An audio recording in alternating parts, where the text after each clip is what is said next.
یہاں رہ کر ہم تڑپتے ہیں, ہم روتے ہیں کہ ہم مدینے جائیں, مکے جائیں, کعبہ دیکھیں, لیکن کبھی آپ نے کیلکولیٹ کیا کہ 24 گھنٹوں میں آپ کے کتنے گھنٹے حرم شریف میں گزرتے ہیں؟ اللہ, اگر آپ یہ کیلکولیٹ کریں تو آپ حیران ہو جائیں گے. ہاں کبھی غور بیٹھ کے ذرا کیلکولیٹ کریں, حساب کریں, تو شاید ٹوٹل ملا کے 24 گھنٹے میں 3 گھنٹے, کسی کے 4 گھنٹے, بہت ہو گئے تو 5-6 گھنٹے, یعنی آؤٹ آف 24 آورز آپ کے کتنے گھنٹے کہاں گزر رہے ہیں؟ اب اس میں ہوٹل میں گزر رہے ہیں, ہوٹل کی لابی میں گزر رہے ہیں, ریسٹورنٹ میں گزر رہے ہیں, شاپنگ میں گزر رہے ہیں. اچھا پھر واپس پھر آ کے رونا ہے, پھر یاد آنی ہے. تو بھائی جتنا وقت گزارنا تھا وہ آقا علیہ الصلوۃ والسلام کے قدموں میں گزارتے. مجھے اچھی طرح یاد ہے ہم ایک بار ایک قافلہ لے کر مدینہ شریف گئے تھے, تو ایک اسلام میں ماشاءاللہ بڑے دیوانے تھے, بڑے روتے تھے مدینہ شریف کے لیے. انہوں نے ایک کمال کام کیا, وہ ہمارے قافلے میں تھے, ان کے پاس ہوٹل کا بیڈ بھی تھا, شیئرنگ میں وہ رہتے تھے, مگر وہ اپنے کمرے میں نہیں آتے تھے.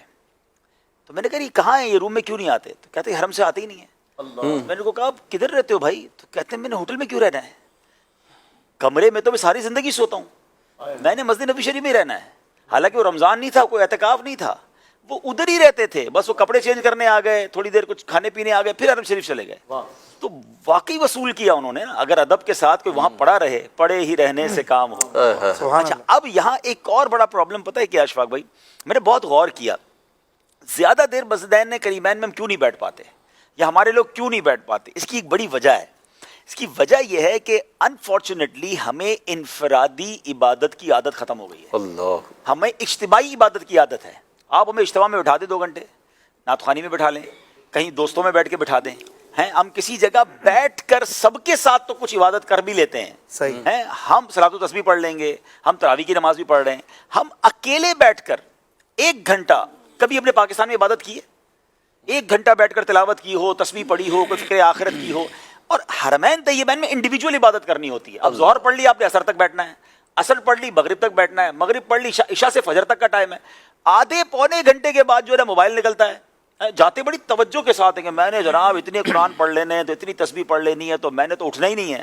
15-20 منٹ کسی کا ٹیمپرامنٹ چلتا ہے, کسی کی آدھا گھنٹہ بیٹری چلتی ہے, کسی 1 گھنٹہ چل جاتی ہے, عادت نہیں ہے, عادت نہیں ہے. اب اس کے بعد وہ موبائل نکلے گا. اچھا اس کے بعد دوست تلاش کریں گے, یار کوئی ہے کوئی جس کے ساتھ جا کے بیٹھوں باتیں کروں. حرم شریف کے اندر بھی فضول باتیں ہو رہی ہوں گی, سیاست پر باتیں ہو رہی ہوں گی, حالات حاضرہ پر بڑی بڑی آواز میں کہہ لگائے جا رہے ہوں گے. اچھا ایک تو پرابلم یہ ہے کہ کچھ لوگ یہ سمجھتے ہیں کہ اوورسیز کال کرنے کے لیے آواز بھی اوورسیز والی چاہیے. اچھا تو وہ حرم شریف سے جب پاکستان بات کرتے ہیں نا, تو میرا خیال ہے 500-600 نوازی سن رہے, ہلو ہلو, ایسا لگ رہا ہے پاکستان آواز پہنچا رہے ہیں. اچھا ارے فون کے بغیر پہنچا رہے ہیں, وہ ایسا سمجھ بغیر فون کی آواز اسلام آباد یا گجرانوالہ پہنچ رہی ہے, تو وہ اتنا چیخ رہے ہوں. اچھا پھر وہ جو باتیں ہو رہی ہے سب سن رہے ہیں, او بچے دا کی حال ہے, تو فلاں کیا کر رہا ہے, تو وہ سو گیا کہ نہیں سویا؟ ارے بھائی وہ سو گیا, ادھر والے اٹھ گئے, ٹھیک ہے نا. تو اتنی بڑی آواز میں گفتگو, یہ سوتا ہوا جاگ گیا, اب وہ برابر والا سویا والا جاگ گیا, وہ بچے کا سلانے کی بات کر رہے ہیں. تو یہ اتنا بڑا مسئلہ ہے. اچھا پھر اس فون کا جو اشفاق بھائی غلط استعمال وہاں ہو رہا ہے, کاش یا تو فون چھوڑ کے چلے جائیں, یا ایٹ لیسٹ ہوٹل میں رکھ کے آ جائیں, یا کم از کم حرم شریف کے اندر وہ چھوٹا والا ایک فون لے جائیں جس میں ویڈیو اور یہ سوشل میڈیا نہ ہو.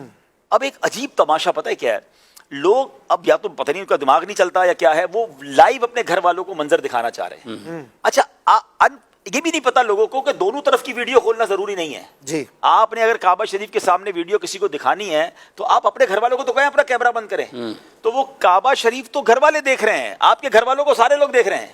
تو وہ ان کو احساس ہی نہیں ہو رہا کہ خواتین ہیں بعض اوقات کس حال میں بیٹھے ہیں, کس حال لیٹا ہوا ہے کوئی اپنے بستر پر, اس کو عجیب سا بعض اوقات منظر ہوتا ہے, آپ دوسرا کا فوکس بھی تبدیل کر رہے ہیں. یہ ادب کی جگہ ہے, موبائل جیب میں رکھیں, عبادت کریں. مجھے اچھی طرح یاد ہے, میں واقعہ نہیں بھولتا, ایک بار میں خود سرکار علیہ الصلوۃ والسلام کے قدموں میں حاضر ہوا, تو اللہ کی رحمت سے باب جبرائیل سے مجھے داخلے کی اجازت مل گئی. بڑا نارملی وہاں ملتی نہیں ہے, پرانی بات ہے, اب تو بہت ہی کم موقع ملتا ہے. تو میں عین قدموں میں جا کر میں نے نوافل وغیرہ پڑھنے تھے, میں نماز پڑھنی تھی شروع کی میں نے, تو میرے بالکل آگے ایک صاحب بڑے خشوع و خضوع کے ساتھ, ماشاءاللہ چہرے پہ داڑھی بھی تھی, اور وہ تسبیح نکال کر پڑھ رہے ہوں گے یا دعائیں کر رہے ہوں گے. میں ان کے پیچھے نماز پڑھنے لگا, پتہ نہیں ان کو تھوڑی دیر بعد کیا ہوا, ان کو سمجھ پڑ گئی, انہوں نے پیچھے مڑ کے مجھے دیکھ لیا. اب جب دیکھ لیا نا, تو اب انہوں نے باقاعدہ اپنا موبائل نکالا, اور اب وہ جو سیلفی والا انداز ہوتا ہے نا, وہ شروع ہو گئی. میں نماز پڑھ رہا تھا, نماز میں ویسے ہی بندے کا دھیان بٹتا ہے. نماز پڑھنے کے بعد میں دیکھتا رہا, پھر میں نے اس کے کان میں ایک بات کہی, کاش یہ بات تمام زائرین کو سمجھ آ جائے.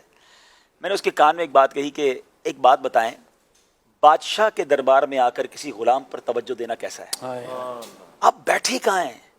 تھوڑی دیر پہلے آپ اپنے آپ درود پاک میں عبادت میں مگن تھے, اب آپ کیا کام کر رہے ہیں؟ تو کاش یہ بات سمجھ آ جائے کہ دنیا کا کوئی بھی بندہ کیوں نہ آ جائے یار، میرے آقا کا در تو وہ ہے کہ اس گلی کا گدا ہوں میں جس میں مانگتے تاجدار پھرتے، یا سارے فقیر ہیں، سارے غلام ہیں، آپ غلاموں کو دیکھ رہے ہیں۔ آپ کی توجہ تو شہنشاہ کی طرف ہونی چاہیے، آپ کی توجہ تو دربار رسالت کی طرف ہونی چاہیے۔ اور بالکل اسی طرح کعبہ شریف میں آپ رحمان کے گھر پہ موجود ہیں، اس کے کعبے کا طواف کر رہے ہیں اور آپ لوگوں کے ساتھ سیلفیاں بنا رہے ہیں۔ آپ یقین کریں اس میں ان تمام مشہور لوگوں کو بھی پرابلم ہوتا ہے، ان مذہبی رہنماؤں کو بھی مشکل ہوتی ہے، اور الٹا لوگ ہی باتیں کرتے ہیں۔ یعنی ہم نہیں چاہ رہے ہوتے، لیکن ہمارے جیسے لوگوں کے ساتھ جب لوگ سیلفیاں بناتے ہیں تو لوگ بھی باتیں کرتے ہیں کہ دیکھو یار ان کو حرم پاک میں بھی چین نہیں ہے۔ واللہ ہم خود تکلیف میں ہیں، لیکن اس قوم کو کون سمجھائے کہ جو وہاں تلاش کر رہی ہے کہ میری سیلفی کسی کے ساتھ بن جائے، یعنی ان کو شرم نہیں آتی کہ کعبے کو پیٹ کر کے سیلفی بنا کے بھیج رہے ہیں، گنبد خضرا کو پیٹ کر کے آپ سیلفی بنا رہے ہیں، بعض اوقات تو سنہری جالیوں کو پیٹ کر کے کہ یار میں اپنی تصویر بنا کے بھیجوں۔ آپ سوچیں یہ کیسا مقام ہے۔ وہ کہتے ہیں نا کہ سنبھل کر پاؤں رکھنا زائروں شہر مدینہ میں، کہیں ایسا نہ ہو سارا سفر بیکار ہو جائے۔ یہاں بے ادبی نہیں ہونی چاہیے۔ تو فوکس یہ کیجئے کہ میں نے حرمین طیبین میں وقت گزارنا ہے، ایک لمحہ بھی فضول نہیں گزارنا ہے، بلکہ بہتر یہ ہے کہ دوستوں سے بھی الگ ہو جائیں۔